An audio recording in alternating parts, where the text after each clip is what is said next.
Career gap రావటం, కెరీర్లో break రావటం అనేది ఫెయిల్యూర్ కాదు. చాలామంది దాన్ని ఒక వైఫల్యంగా చూస్తూ ఉంటారు. కానీ దాన్ని మీరు చూడాల్సింది ఏంటి అంటే అది ఒక అప్గ్రేడ్ అవ్వటానికి మీరు తీసుకుంటున్న టైం.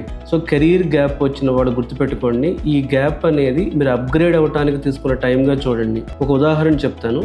చాలామంది సాఫ్ట్వేర్ ఇంజనీర్లు వాళ్ళ పర్సనల్ రీజన్స్ వలన ఒక 1 year కానీ 6 months కానీ కెరీర్ గ్యాప్ తీసుకుంటున్నారు.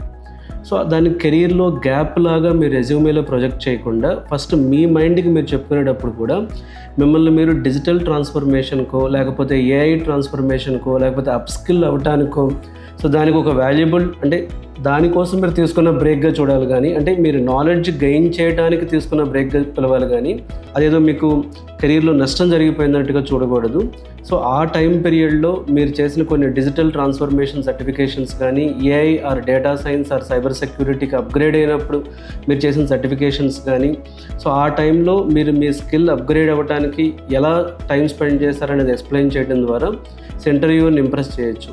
కాబట్టి కెరీర్ గ్యాప్ని ఫస్ట్ ఆఫ్ ఆల్ ఒక భూతద్దంలో పెట్టి అది వైఫల్యం లాగా చూడకుండా ఒక ఫుల్ స్టాప్ లాగా చూడకుండా ఒక కామా లాగా చూసి దాన్ని ఒక స్కిల్ అప్గ్రేడ్గా చూడటం మీ మైండ్కి ట్రైన్ అయితే మళ్ళీ మీరు ఈజీగానే రీఇన్వెంట్ చేసుకోగలుగుతారు, రీబౌన్స్ అవ్వగలుగుతారు.